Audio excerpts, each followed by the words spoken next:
intermittent fasting is like exercise. They're both hormetic stressors, meaning they stress the body in a way that promotes beneficial adaptations on a cellular level. And when you don't push it too hard and don't stress the body too much, you will always get benefits from it. So they're in the same class of intervention and therapy, exercise and intermittent fasting. Many others as well, like infrared therapy or cold plunges or cryotherapy or even antioxidants and certain plant compounds. They stress the body slightly so that you get these beneficial reactions that promote a better living, thriving human. So drawing all these correlations between exercise and fasting, I'm like, no wonder fasting can help you with your brain, your mental health, your energy and mental clarity. It can even help you preserve lean muscle tissue and amplify the effects of your workout. So I started to really see that without a doubt, you can achieve some of the benefits of a keto diet or some of the benefits of exercise, which have both been proven therapies for ADHD.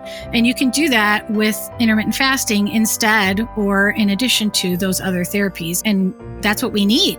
ADHD folks or anyone looking to overcome brain fog, we need more options. We need more things to experiment with because we sometimes feel like we've tried it all and that we're like helpless, but really there are so many ways that we can improve the way our body functions in this like incredible cascade of chemical reactions that we can, initiate through something like fasting. Welcome to the House of Germar podcast, where wellness starts within. The House of Germar is a lifestyle brand empowering women to live all in through interior design and personal wellness. We are a destination for women ready to reimagine what is possible in their homes and lives and then create it. We are honored to have you join us on our mission to empower 1 million women to live all in. I am your host, Jean Collins, and I invite you to become inspired by this week's guest. Welcome to the House of Germar podcast, where wellness starts within. I'm your host, Jean Collins, and today's guest, we are going to talk about something I am so passionate about: health, wellness, and intermittent fasting. Today's guest is Marisa Moon. I am so excited to have her on the show. I normally don't read people's bios, but I don't want to get this wrong because this is so impressive. So give me a moment to read a little bit about Marisa. So she's a national board certified health and wellness coach, a primal health coach, and advanced expert in intermittent fasting. She's an expert at marisamoon.com. Get this, guys. She's ranked by Google search as the #1 intermittent fasting coach since 2018. She recently published a #1 new release and Amazon bestseller in 2024 titled Not So Fast, the Smarter, More Gradual Approach to Intermittent Fasting Benefits That Last. Guys, that is a very impressive list. #1 Amazon. Hard. Marisa, welcome to the show. Thank you so much. Wow, you're really giving me this glow that I need to come in strong. Thank you so much. Well, when I was doing some research, and I have bought your book. So by the way, everybody, this is the book. This is no joke. It's 450 pages about intermittent fasting. I was a little scared at first because I do fast. So I was like, wow, there's that much that I don't know, was the first thing that I thought, is there's a lot that I don't know if it's in the 450 pages. But also while I was doing some research about you before this show, I was like, wow, you're interested in so many things just from a health perspective, a nutrition perspective, gut health, understanding our bodies, understanding where we came from and taking it back to basics, that I thought, wow, I'm going to have a hard time keeping this under an hour, guys, because there's so much that I could talk to her about, but I'm going to do my best. So to kick it off, I love to share how people got to where they are. So how did you get interested in health and nutrition and your own personal wellness? Yes, I was struggling with IBS. It was undiagnosed, irritable bowel syndrome. I had all these embarrassing symptoms around the age 28 in a relationship dating my now husband. And he's a physician. And I was like, really embarrassed to talk to him about this, but I was like, hey, do you know why I'm having all these issues? It was embarrassing because we were dating and I was having like gas that clears the room. And like, I didn't want to be intimate. I didn't know if I was going to have to go to the bathroom or not. Like it was like an urgent situation. It was awful. And it makes you feel gross and not pretty. And you start to really like hate your body. It was just a horrible experience. And I was already into like holistic health a little bit, just out of my personal curiosity and interest. But I decided, he didn't know. He was like, I have no idea. Like, I cannot even begin to help you. And because of my interest in food and health and stuff, I just kind of decided I'm going to search to see if there's like a podcast about IBS or about health that I can learn something about how your diet affects your digestive tract. And at the time, like gut health and all that wasn't really like a topic. This is a long time ago. So luckily I found these super awesome holistic nutritionists that were introducing to me to the gut microbiome and how we're developing a lot more food sensitivities these days. And through a series of episodes and listener calls, I realized I could possibly have a food sensitivity, primarily concerned about gluten and dairy, which were the most common intolerances that people were calling about with the symptoms that I had. I did not like the idea of giving up either of those foods whatsoever. I mean, I'm a foodie. I love food and it's a big part of my life, always has been. And I was like, I can't even believe I'm entertaining this idea, but I was desperate. So I decided to try going gluten-free. And I said, I'll just try it for 2 weeks. Nobody has to know except for my boyfriend.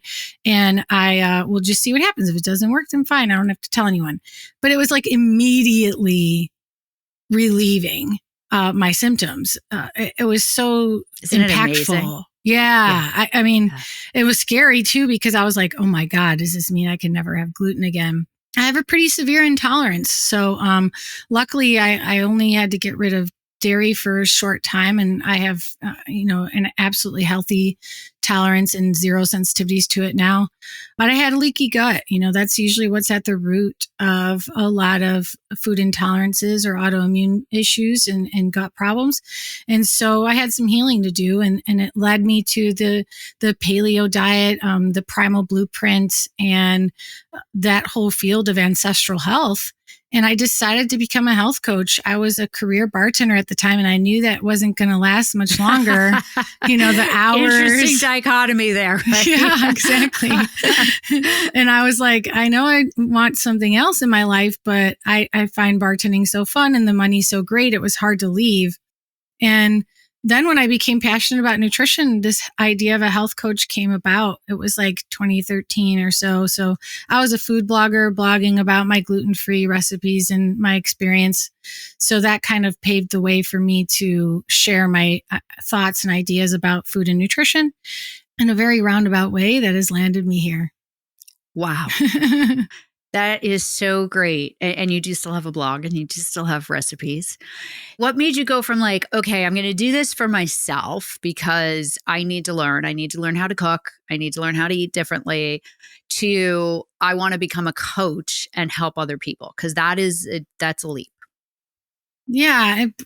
I mean, I've always been in the service business, service industry, or hospitality or something along those lines. So working with people is like a no-brainer for me. It's like, yes, absolutely. And I'm also, very compassionate and curious person. I like to understand all perspectives. And so it was not even really a question as to whether I would like to coach someone. It was just, is that a thing and will people pay for it?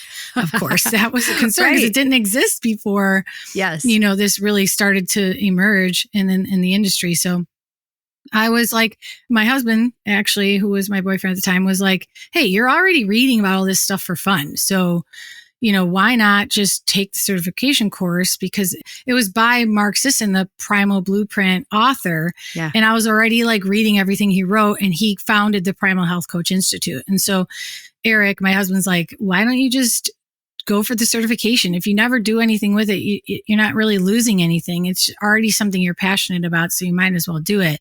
And I'm so glad he put it that way, because I was like getting flashbacks to college, and like I dropped out of college 3 times. Like I was like, oh no, the school thing, I can't do it, But he was right. It was something I was like naturally driven to do. And, I didn't have to take all these prerequisite courses. It was just like, hey, let's learn more about something you already love. It makes such a difference, doesn't it? When you can do something you love. Now, when did intermittent fasting come onto the scene for you? Oh gosh. So I was intermittent fasting personally because I wanted to figure out how to have better brain power and performance trying to build a business or blog. I was struggling with my ADHD brain.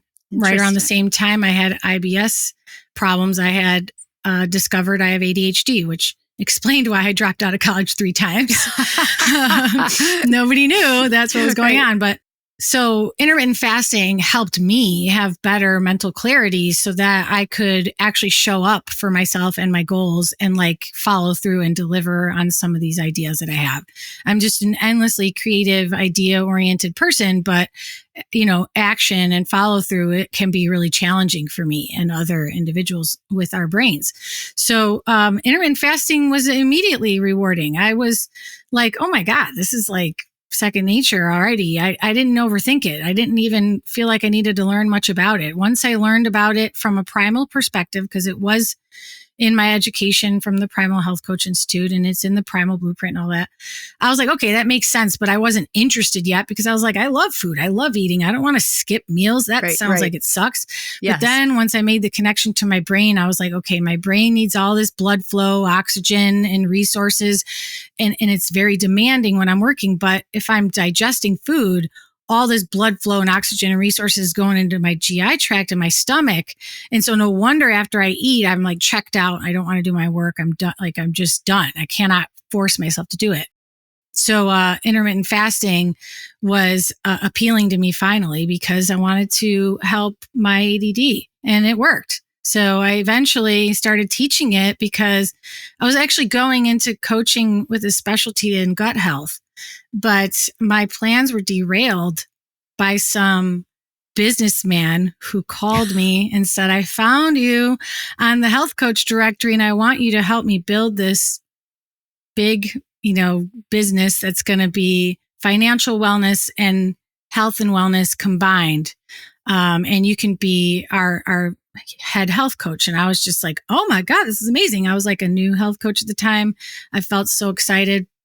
But he turned out to be a mental health case. He warned me that he had issues, but I didn't know that they were going to be that severe. Like, I'm not even kidding you. It was like so traumatic.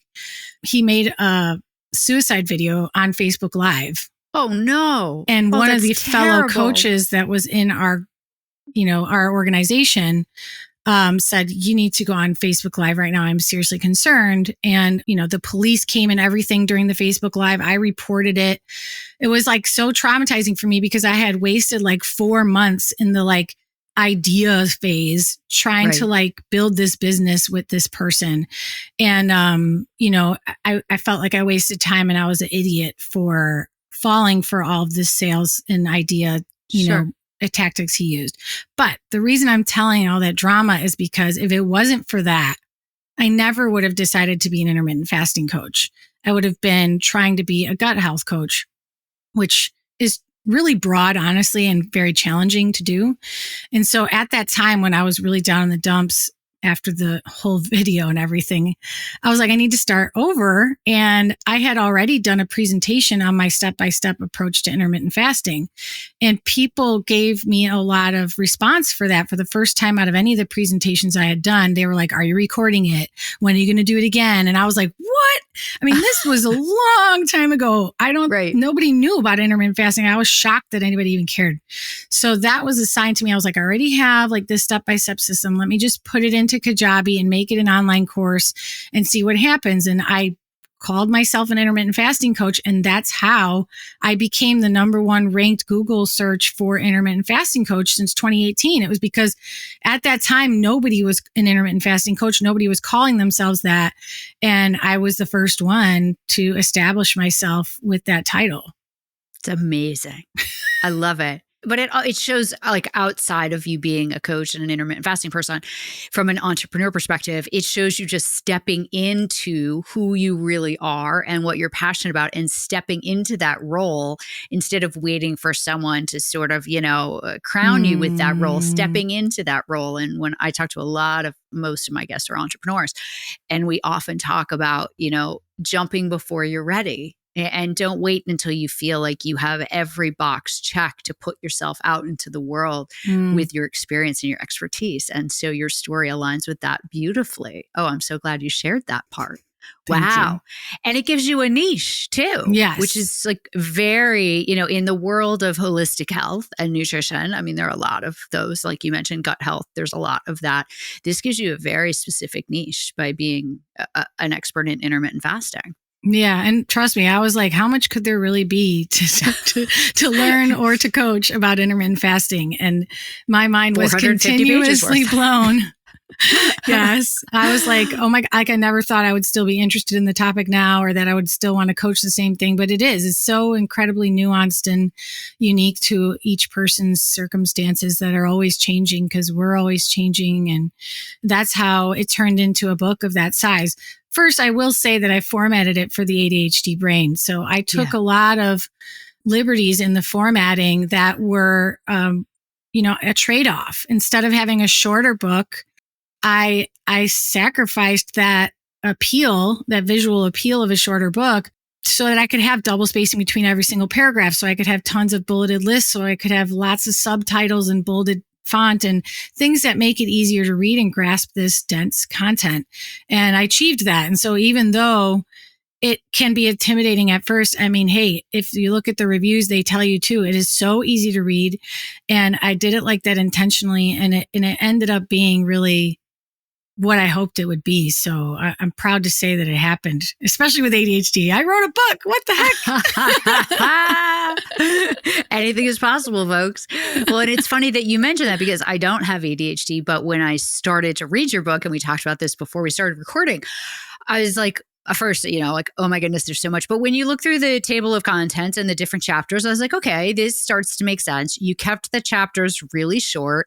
And I even said to you, like, you have lots of bold, so it's really easy to find like the key points of the pages. You have lots of bullet points, lots of steps. Like, it's very, very easy to read. You have pictures, diagrams. So it's really easy to follow on a subject, nutrition, which can be very scientifically dense. And you have definitely brought it down to like the lay person's terms, which I commend you for that, which is amazing. So I want to talk about two things, because you mentioned something in the beginning and I never would have thought of this. So I really, out of my own personal curiosity, you mentioned trying intermittent fasting for your brain health. And I started intermittent fasting for my waist and for losing weight. Yeah. And everyone I know who does it for that reason also. So would you mind spending a couple of minutes talking about the brain component? Because I think that's really fascinating and something I had never heard of. Yeah. I mean, it really is a fact that most people come to intermittent fasting because they want to lose weight. But I just started piecing together, like I said, what I know about what my brain needs and what I know about my demands for digestion and how they would be competing. And so I was teaching flexible intermittent fasting because it worked better for my ADHD and because I could leverage it to get more done at times that I actually needed it. And that allowed me to create a very flexible intermittent fasting step-by-step protocol, which differentiated me in my industry. And it also was really pivotal because I was finally coming out about ADHD. I was never talking about it before. So then it turned into this whole thing. Like, people want more information. I'm speaking on ADHD summits and I'm, coaching ADHD clients specifically who are coming to me because I'm finally disclosing my struggles with ADHD. So in that process, I started to research a lot more about things that could potentially support this theory. And I also had a brain scan done. It's called EEG brain mapping, because I was like, hey, I'm writing this book. I would like to sort of validate my theory if I could. And I found a guy in Chicago, Dr. Sam Afara from Synapse Chicago, and he did 2 brain mapping sessions on me in a row. And I was fasted for the first one on no ADHD medication. And then I ate a salad that I made, homemade dressing, all the good nutrition and ingredients in there. And then 30 minutes after I ate, he did another brain mapping session to compare. And he was quite shocked that it was very clear my ADHD was far exacerbated, and my ability to concentrate, my irritability levels, my likelihood of feeling depressed and unmotivated, all of that was so greatly impacted just because I ate. I already had this instinct that that's what was going on, but it kind of goes against a lot of the things that we learn about your brain needing food and lots of snacks, and, you getting energy from that, and you can't focus because maybe you didn't eat enough. Like, it just was really contradicting to me. And I'm so glad that I did that and just sort of had the courage to see where it took me, because then I really connected the dots, and it's like, we already have all of the evidence that this is good for the brain. I mean, intermittent fasting is like exercise. They're both hormetic stressors, meaning they stress the body in a way that promotes beneficial adaptations on a cellular level. And when you don't push it too hard and don't stress the body too much, you will always get benefits from it. So they're in the same class of intervention and therapy, exercise and intermittent fasting. Many others as well, like infrared therapy or cold plunges or cryotherapy or even antioxidants and certain plant compounds. They stress the body slightly so that you get these beneficial reactions that promote a better living, thriving human. So right. I'm drawing all these correlations between exercise and fasting. I'm like, no wonder fasting can help you with your brain, your mental health, your energy and mental clarity. It can even help you preserve lean muscle tissue and amplify the effects of your workout. So I started to really see that without a doubt, you can achieve some of the benefits of a keto diet or some of the benefits of exercise, which have both been proven therapies for ADHD. And you can do that with intermittent fasting instead or in addition to those other therapies. And that's what we need. ADHD folks or anyone looking to overcome brain fog, we need more options. We need more things to experiment with, because we sometimes feel like we've tried it all and that we're like helpless, but really there are so many ways that we can improve the way our body functions in this incredible cascade of chemical reactions that we can, initiate through something like fasting. And it doesn't have to be hard like the internet makes it sound. You don't have to, just drink water or fast 18 hours or, there's so many different ways you can make it your own. So fascinating. And you do talk about how to make it easy. So let's talk about your reset. Is the acronym that you have in your book. So talk about reset and kind of the steps that you recommend people take and consider if they want to start becoming curious about intermittent fasting. Yeah, reset is an evolution from the original step-by-step method I was teaching. It's how anyone can safely start or restart with intermittent fasting with the greatest likelihood of turning it into a long-term lifestyle. And the reason that it's safe for anyone to try is because it starts with 12 hours, and then you are gradually introducing other elements of the reset method to determine what is working for you and how to customize it for your needs. The reset method and the manual, by the way, anybody can get on my website. I'm sure you're going to give them that link. Yes. And it is the backbone of this book. I mean, that's where the entire book came from, is the reset method. Reset's an acronym. The R in reset is reduce your carbs. E is eat nourishing foods. S is start with 12 hours. The next E is extend your fasts. And the T is thoughtfully adapt. And so when you're first starting, simultaneously, while you're starting with 12 hours, you're reducing your carbs little by little. And you're not going on a keto diet from the start. That's going to automatically make it unpleasant for you. The whole goal here is for it to be encouraging and rewarding so that you want to keep doing it and you want to make it into a lifestyle. So you're gradually training your body to depend less on carbohydrates, a little at a time, while you learn to eat more nourishing foods. That's the first E, while you're fasting 12 hours. So all these things work together to make fasting more effortless, to make carb reduction more effortless, and to make your body respond more favorably to the intervention of intermittent fasting. Because if you try to just do it without reducing your carbs or without eating nourishing foods, you might find yourself tired, starving, overeating when it's time to eat again, miserable and wanting to quit. You might have headaches, nausea, all sorts of sugar withdrawal symptoms, keto flu. The way that I teach it, nobody experiences that. That's not going to happen. Yeah. It was interesting because I want to say you say to start with a 21-day goal of reducing your carbs. And at first I was like, wow, that's a long time, especially given our culture of wanting an immediate response and wanting to see an immediate gratification for effort in. So when your clients come to you and that's part of the process, how do you handle that societal norm that we all have now? Like everybody just wants to go take a pill. They want to take Ozempic and lose 20 pounds in 2 weeks. How do you deal with that? Because that must be a challenge as a health professional. I mean, I am not like literally telling them what to do. Right. Because I just respect that they have their own idea of what and how they're going to do something. But they usually come to me at a point, almost like a crossroads, where they're like, I've tried this, I've tried that, or this has been happening. They I don't need know. help. Yeah. And so they're open at that time to do something different. And it was just last week or this week, Monday, when I had a new client who is going to the gym 5 times a week. And not really aggressive workouts, but 5 workouts a week, and working full time and sleeping 5 to 6 hours a night, and intermittent fasting 16 to 19 hours a day, and wondering why she's not losing weight. And I said, what if I told you to stop fasting? I'm like, we need to address your sleep.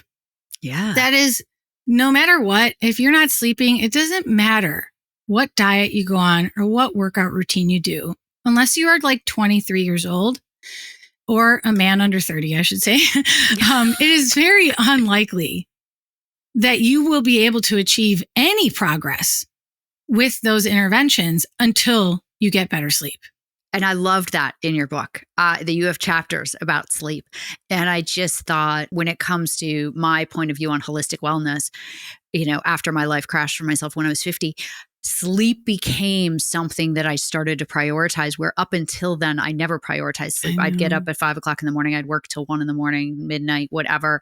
I would sacrifice the sleep in exchange for getting up and working out and being like, I need to get the exercise in and I don't get the sleep. And I made this massive shift. And part of it's because I'm older and I just need more sleep. But I loved that in your book, you talk about the importance of sleep. And I think you even say in there, like, if you don't add this as part of the equation, it will not work.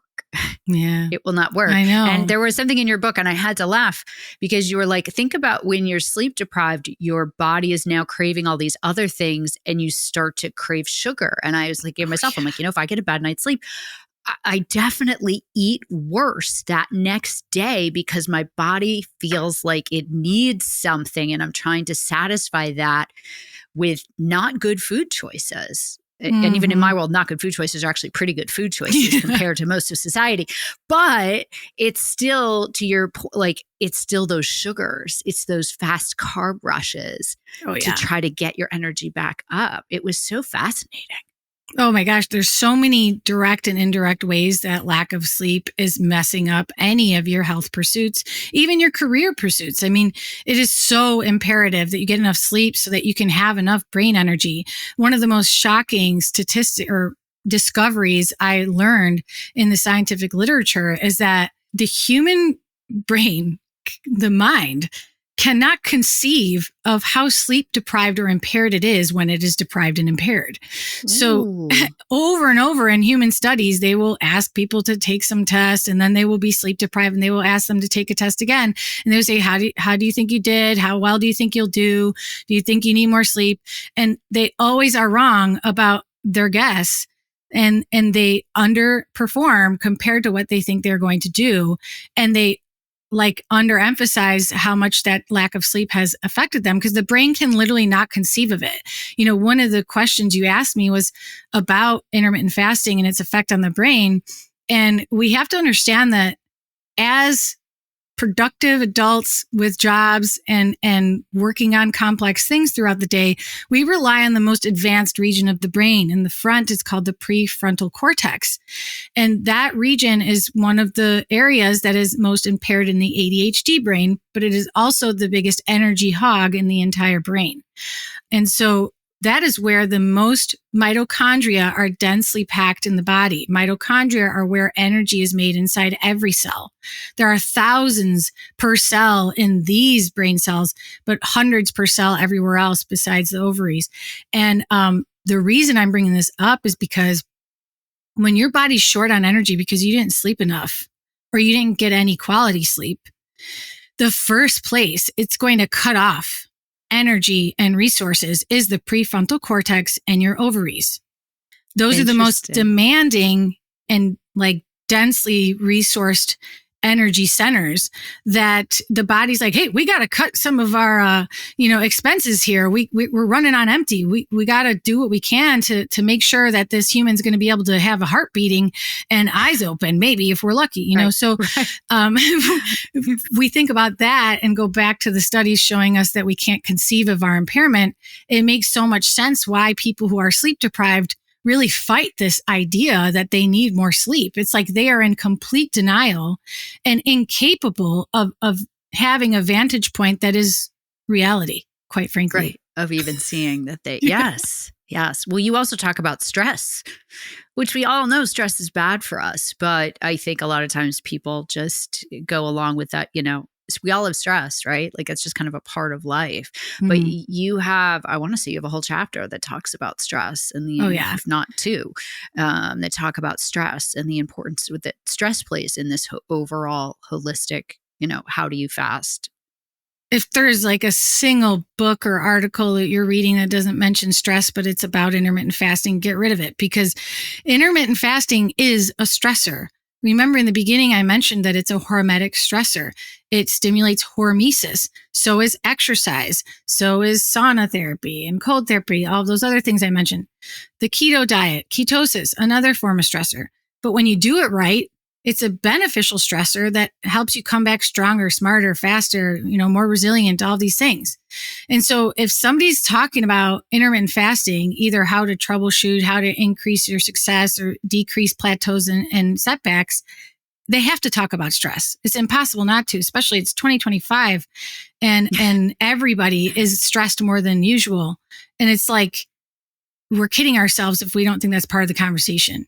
It's essential because we all have a threshold, a stress tolerance, and your body has a different idea of what that threshold is than you do in your mind. And so we're often going to hit a wall, a plateau, a setback whenever you're trying to add more of these beneficial stressors on top of the stresses you already have.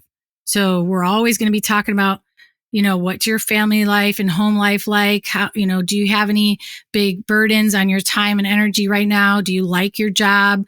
Do you feel like you work too many hours? All of those things are telling me more information about somebody's stress tolerance. Yes. Interesting. Ooh. All right. Can we switch gears and talk about sugar burners versus fat burners? Yeah, absolutely. Sugar burners and fat burners are just some playful terminology that I use to describe when somebody is either metabolically flexible, which is what you want to be, which intermittent fasting helps you achieve. It means that your body can use any fuel that you give it or go without fuel for a while and still meet all of its needs. Whereas a sugar burner, which is what most of our society is, that is someone who is reliant on frequent feedings and carbohydrates for energy.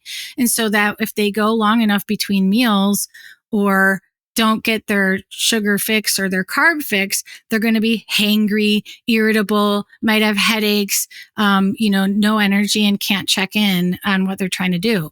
And so it sucks. First of all, being a sugar burner, I've lived it, of course, a majority of my life. And we were sort of led and trained to believe and turn into these types of eaters because our food pyramid, for instance, is is grains on the bottom, telling us like that we need to have all these really carb heavy foods. And then our food industry is set up so that that is the cheapest to produce. And it's also the most addicting for us in our brain centers. It's highly rewarding when we have high carbohydrate foods. And so it becomes this like automatic reward behavior to reach for the food and then receive that reward and then need it again. And because carbohydrates are so quick burning, the body needs it again and again and again more frequently, and you become reliant on it. And that sucks because sometimes you're not going to be able to get something to eat. And sometimes you're, not going to want to stop and get something that's sweet, or you're trying to lose weight, but you have all these intense cravings and dependence on carbohydrates. So the way that I teach intermittent fasting, the reset method, helps you gradually train your body away from carb dependence and into metabolic flexibility, because you could do it the hard way and go 18-hour fast because that's what the internet told you to do, or start a keto diet and right now never exceed 20 grams of carbs per day. And you're going to be miserable for a short period of time. Yes. But for like a good week, you could have terrible headaches and hate everything and everyone and be starving and exhausted. But that's not how it should be. Like, right. You can train your body for this. And that's exactly what we're doing. So once you train your body to start depending less on carbohydrates, gradually over time, it starts to look for energy in your fat cells. And we store fat to an endless capacity. We can't store carbohydrates to an endless capacity. So the body converts excess carbs to fat. So no matter who you are, even if you're thin, if you've been a sugar burner your whole life, you have fat in your liver, you have fat in all sorts of places that can be converted into ketones for energy. And that is the really initial step into becoming metabolically flexible and finding food freedom. I mean, how great is it to like not have to eat if you're at the airport, or you forgot to get something, or if there's nothing there that's going to be healthy for you and you don't have any good options? Like, how cool is it that you don't have to eat, or that you can stop eating when you're full and don't feel like, food is on your mind 24/7. That was freeing for me, I know. It is. You talked about that. I remember reading about that in your book, this concept that you're no longer constantly thinking about your next meal and what you're going to eat. And I used to be one of those people who was like, I have to eat every 2 hours. If I don't eat every 2 hours, I get a headache and I'm cranky and I don't have any energy. And it was so interesting to me to see an evolution after I started doing intermittent fasting and started changing my diet. And you talk in the book about oatmeal and how so many of us had oatmeal. And I was like, oh, my hands raised. Like, I used to have oatmeal for breakfast every day, and, with fruit and, vanilla almond milk. Because I didn't eat, right. I didn't really, orange juice. I used to have orange juice for breakfast every day. Mm-hmm. Like, that's what we were raised to have was, orange juice in a bowl of cereal. It couldn't be less nutrient dense. I mean, it doesn't have any nutrients in it at all. And that's what we were raised to eat as kids.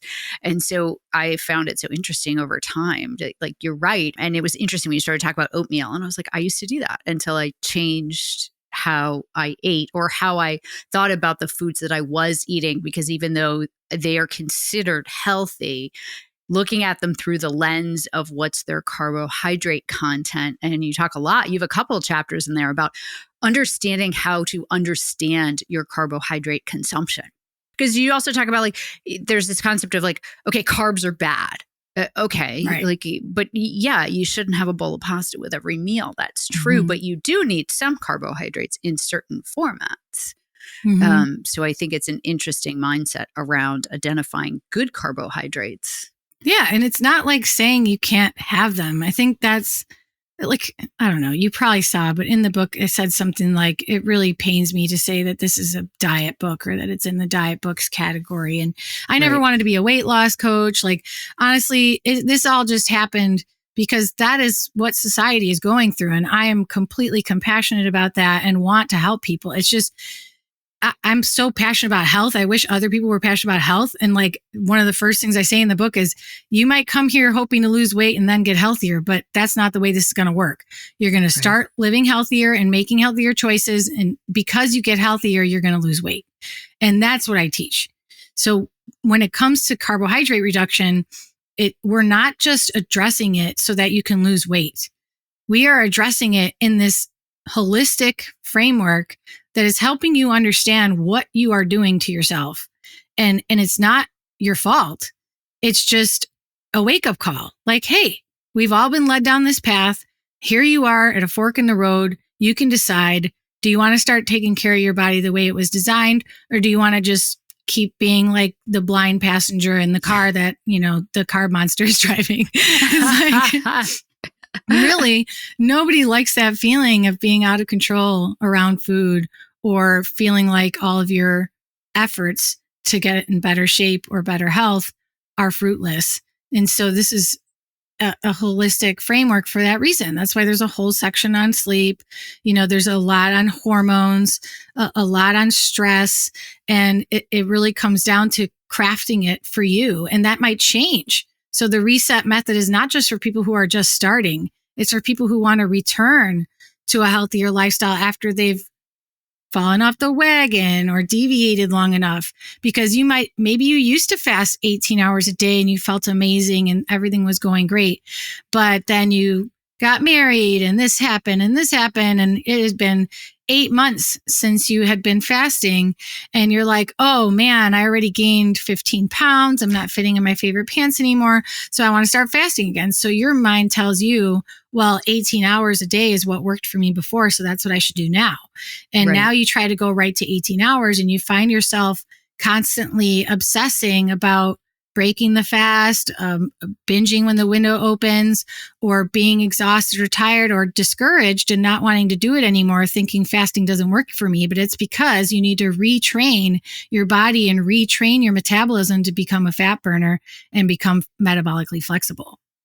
Yeah, it's a process. It's ongoing. We are evolving humans.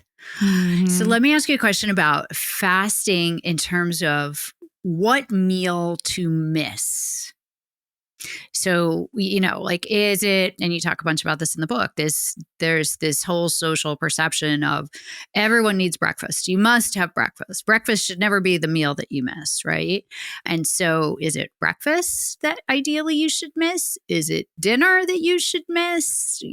How do you determine for yourself, recognizing that everyone is different, what is the right meal to potentially miss in your 12 hours? Well, the right meal to miss is the one that works best for your lifestyle and your circumstances. Right. First of all, From a health perspective, we have tons of research that proves it's better to stop eating before the sun goes down, or at least by the time the sun goes down, because metabolically speaking, we just don't handle food, especially carbohydrates, very well after the sun goes down. This is all related to our internal clock called the circadian rhythm. Right. The circadian rhythm, whether you like it or not, is controlling a lot of things: your energy, your hormones, your alertness, your ability to fall asleep and wake up in the morning, and your hunger and your appetite, and so many other things. And so we can say definitively that for every human in general, it's better to stop eating at night, but that doesn't matter if that's too hard for you and it doesn't work for your lifestyle. It doesn't matter. It's irrelevant because whoever's right for you. You need to figure out how intermittent fasting fits in your life. And 90% of people want to fast in the morning. And that is because our hunger hormones are the lowest in the morning. So we naturally are not hungry when we first wake up. We also have coffee or tea, most of us, in the morning, which again is another appetite suppressant, or at least something to look forward to besides food. And we also have things we got to do. We got to get out the door. There's too much commotion. There's a lot to manage in the morning. And so getting rid of one more thing to manage, like making a meal, is a really pleasant idea to some people. And it just comes easier. But if you are lucky enough to where your lifestyle makes it easier to skip dinner, by all means, do that, because you may get better results by doing it. Interesting. All right. So you mentioned coffee and tea. Let's talk about what can you have, or what is acceptable? I'm going to put this in air quotes, right? What is acceptable to consume other than water and still have it count as a fast? you're asking me, so I'm going to tell you what I think. Yeah, right. Exactly. Yeah. Right. So, in your experience and how yeah. you help people, that's why I put it in air quotes as like Yeah, acceptable. right, Because there are no exactly. like rules or rules, right? But whatever. Everybody has a different rule. It's not like I want to go toe to toe with some other fasting expert about what breaks a fast. No. Right. Based on your experience, what do you think? Yeah, this is about what I have seen work on hundreds personally and thousands passively, that you have to make it something that is rewarding to you. So however we can make your coffee taste amazing and rewarding to you is what we're going to do. Right. And the only thing we're not going to do is add creamers or sweeteners that are unnecessary and containing carbs and protein. So it's generally agreed upon across the board that anything containing carbs or protein, especially net carbs, meaning it's not fiber or sugar alcohols, anything that contains carbohydrates or proteins in the serving size that you consume is going to technically break a fast. Now, it depends on so many other factors, like how far into your fast you are, what you ate the night before, how low carb of a diet you're on, just your metabolic state, because we can still actually eat a little bit of protein or carbs, which we have plenty of research on from the fasting mimicking diet, that we won't disrupt fasting pathways in the body. We won't turn off those fasting mechanisms because the nutrient sensors in your body are going to say, that's not enough to meet the needs. And so we're going to keep fasting because I still need ketones. I still need to make resources from the other cells. And I'm not going to depend on this measly 1 gram of protein or measly 1 gram of carbs that this person just gave me. And so when it comes to, making this your own, I give you plenty of ideas in the book, depending how deep you want to dive into it. Like there's 4 what breaks a fast list. It never breaks a fast list, probably breaks a fast, likely breaks a, Right. Yeah. And then there's also varying degrees. Yeah. And there's also nuance within each list. Like, well, it depends. What are your goals or what are your challenges right now? Because we might want to, for instance, all of my beginners used to start with bulletproof coffee during even their 12-hour fasting window.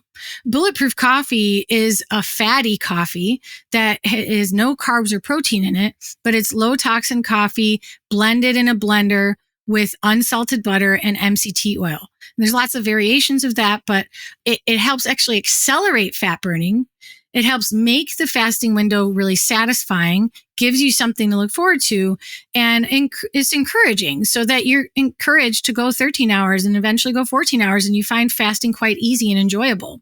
And I've had plenty of people lose lots of pounds because they do bulletproof fasting. So that's why all of this nonsense in the fasting community about how strict we have to be is frustrating to me, because it's like, what are we really trying to prove? Aren't we trying to prove that we can help our clients get to their desired outcome? Right. No matter how we get there, if we can help them get there and they feel healthier and are healthier, isn't that our goal? And so we were able to achieve that with many variations of coffee. You just want to be careful which sweeteners you use and which creamers you use. So if you're not blending your coffee and doing it the bulletproof style, then the only approved plant-based creamer that I recommend and know of is Nut Pods. So Nut Pods creamer, you can get in the United States on Amazon. You can get it at Whole Foods Market and lots of other places. Do not get the oat milk variety. I don't recommend anyone drink oat milk unless you just want it, once a week at brunch with your girlfriends. You love oat milk, fine. But do not think that it is a health food, and do not think that you can fast with oat milk, because you cannot. It is a lot of starch in there and a lot of toxins.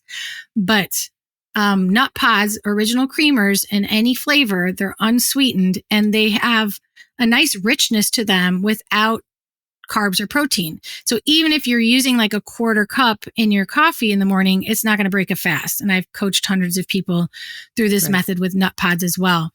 So that's one way to get this flavored coffee. You want hazelnut, you want caramel. Nut Pods has all these flavors. It's pretty awesome. And the second way is with stevia drops.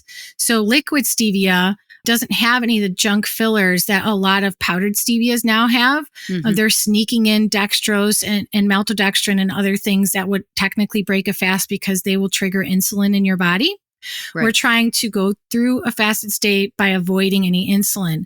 And so your body sees that as a sign that it needs to make more ketones and keep you in a fasted state. So stevia drops or Pure Via is one of the brands that actually added dextrose. So watch out for that. Stevia in the Raw is one of the brands that added dextrose. So you got to read the ingredient list on those stevia packets. Unfortunately, that's what Starbucks has. And that's what a lot of the big coffee companies are using for stevia. But Truvia is an acceptable one. That's another big brand that you can get. But yeah, just look at the ingredient list and make sure there is nothing that's going to break your fast. Sugar alcohols are fine. Right. Well, and I think just speaking from my own experience, I think what people find when they start to get into this, when you start to reduce the amount of sugar that your body is consuming, you learn to like things that are less sweet. Oh, yeah. And you learn, your taste buds do adapt, especially when you start to feel better and you feel healthier and you don't feel the spikes and the ups and the downs, then your body starts to crave stuff a little bit more. I started drinking matcha tea just made with water a year ago. And in the beginning, I was like, this is so gross. This is like grass. This is so disgusting. I cannot believe I'm doing this.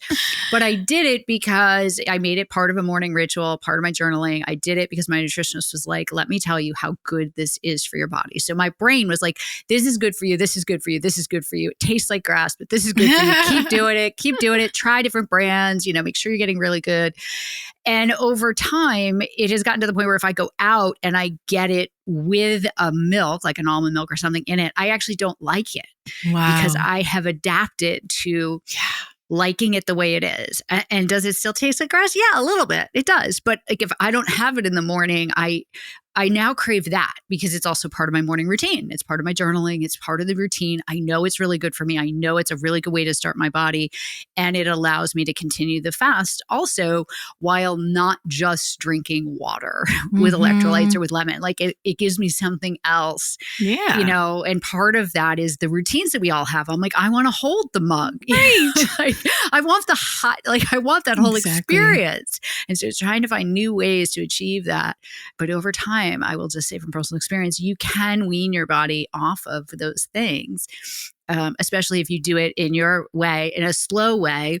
And in a healthy way where it isn't like, this is so terrible. I'm so freaking hungry. No. Like, why suffer? We don't need to suffer. Like, this is a concept that we have to suffer. Exactly. Okay. I've taken up so much of your time. So I have 2 more questions. And then, even though I could talk to you for hours. Okay. 2 more questions. 1, I am sure the listeners want to know, what is a day in your life like?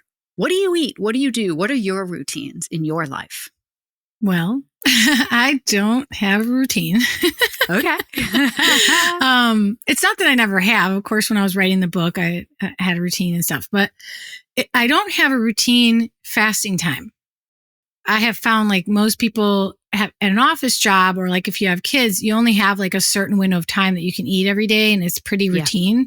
And so you obviously want your fasting to work around that, but it hasn't been like that. My life is not like that. And that's how one of the ways that I came up with this flexible intermittent fasting strategy is because really the more you make your body guess, the more you're going to get beneficial adaptations, as long as it's not too stressed already. Right. So you sometimes need more routine when you're first starting out, and you sometimes need more routine when you're older or you have other hormonal or metabolic dysfunction going on. Then you will benefit from more routine. Any digestive impairments, which we all get as we age, you need more routine. But for me, it's literally like, I'm not eating in the morning. I already know that. That's a given. And I'm going to have nut pods in my coffee most of the time. And I'm going to eat when I have a break and it sounds like a good idea, or when I have too much food in my fridge and I need to get rid of some of it, or I love to cook and sometimes I cook too much and I've got all these leftovers and I'm good at freezing stuff and whatever. But if my husband's like working every day and he's not going through the food in the fridge, I'll be like, okay, I need to eat at least twice today. So, because we got to get through this food that's in the fridge. Get through the food. Don't waste it. When you're in maintenance mode, that's what it's going to look like. Like, it's so freeing because I can be on vacation and eat 3 times a day, and I can be home and eat once a day. I can be home and eat 2-3 times a day. I can eat every 3 hours. It doesn't matter. Like, I'm going to snap right back into what is healthy. And so essentially, to answer your question, I don't have a routine, but I mostly eat foods that I make for myself, homemade foods. It's cold weather now, so I'm eating a lot of soups and stews and hot foods. I do love salads in the summer.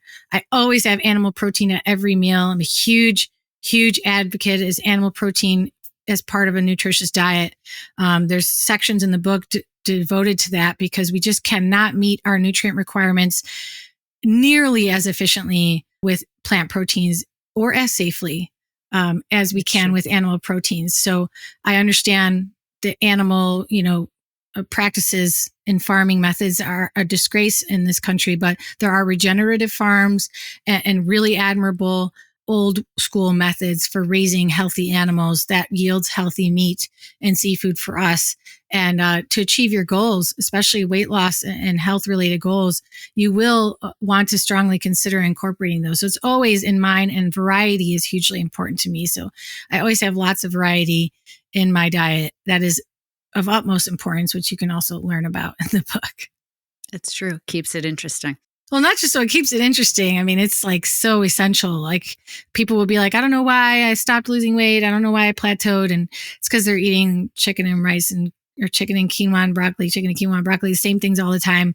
You absolutely need variety because your microbiome depends on that. And the diversity in your microbiome is what enhances a healthy metabolism, healthy brain function, healthy immunity. And without it, you will definitely see plateaus and symptoms develop over time. Sure.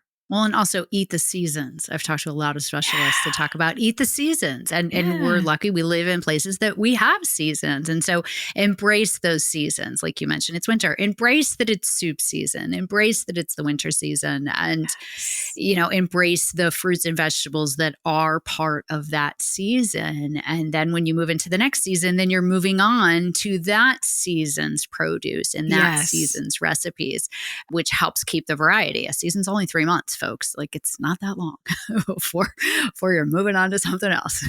Yeah, so at least here in Connecticut, prices. like the tomatoes are gross right now. It's like there's so many things that I eat all summer long, but yet right now it's so hard to get them and have them be good. So we move on to different things. Yeah. Okay, so before we go, last question for you. I always ask my guests to recommend a book that has influenced them personally and professionally, other than their own, because obviously your book will be in all the show notes and everything. So what book would you like to recommend to our audience that they should read? Well, it's hard for me to choose one, but I can understand that. I have that same problem. I think one that had some of the biggest impact on me is Beyond Mars and Venus by John Gray. So it's the second book of his famous, Men Are From Mars, Women Are From Venus book. The second one, Beyond Mars and Venus, is about the way that we actually are today. Like it's not that old conventional stale, hetero relationship and male and female roles in the household. This is progressive. And it's saying, okay, if we're changing roles and our lifestyle is changing because we're modernized humans, how does that affect our relationships, our hormones, and our health? And it was so essential for me to learn what was in that book because I struggled with pretty terrible PMS my whole life. And even though I still have challenges, it is not every month like it used to be. And one of the hugest wake up calls is really like part of the inspiration of my book title, Not So Fast. It's like that week leading up to when you expect to bleed, when a woman's approaching her period, that 7 to 10 days is when you are either going to inhibit the storm of PMS from brewing, or you are going to promote the storm of PMS. And so I learned that by overscheduling myself, by overcommitting, by planning too many things for me to do or for others to expect of me, was making my PMS worse. And that book, Beyond Mars and Venus, helps you understand why. And it's also something I break down in my book about the interplay between hormones in women and hormones in men with fasting. So just by literally on my calendar, every single month, my digital calendar will say luteal phase, with the little blood drop emoji. Yeah. Like, hey girl, your period's approaching, no plans. Right. And I say no plans because I will always make some plans. Like, it's almost impossible for 7 days a month not to make plans.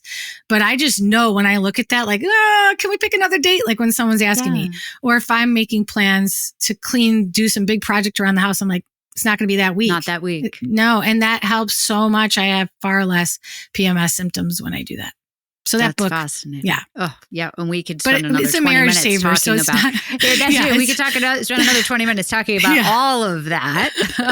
But that's really the main reason. Like, your relationships and your health, like, that book is such an eye opener. So I highly recommend it. Oh, that's a great one. Thank you. No one's recommended that one. So thank you. Marisa, it has been so much fun to talk to you. I look so forward to this episode coming out and getting to talk about your book on Instagram. I will promote it. I will have all the links below. Everyone, please buy her book, buy it on Amazon, write a review, rate it. That is how we all stay in business, and reach out to her if you want some coaching help. And I will put all of that in the show notes. It'll be on Audible soon too. So it's not on Audible yet, but I'm recording. Yeah. I'm like a third of the way through the recordings, and it should be completely done by the end of February 2025. So hopefully you'll see it by this spring on Audible. I love it. Good for you. And good for you for recording it yourself. That's something to be proud of in addition to writing the book. Thank you. Yeah, it's kind of fun. A lot. I have to say. It is fun. Oh, it is great to hear your own voice too, and to hear how you would speak about your subject. I think it's great. I love listening to books where people read the books themselves. So thank you. Thank you. Marisa, have a wonderful day. Thank you so much for the education. I learned so much. Thanks, Jean. And we will talk soon. Okay. Bye. Thank you for joining us for another episode of the House of Germar podcast, where wellness starts within. We appreciate you being a part of our community and hope you felt inspired and motivated by our guest. If you enjoyed this episode, please write us a review and share it with friends. Building our reach on YouTube and Apple Podcasts will help us get closer to our mission to empower 1 million women to live all in. You can also follow us on Instagram at House of Germar and sign up to be a part of our monthly inspiration newsletter through our website, houseofgermar.com. If you or someone you know would be a good guest on the show, please reach out to us at podcast@houseofgermar.com. This has been a House of Germar production with your host, Jean Collins. Thank you for joining our house.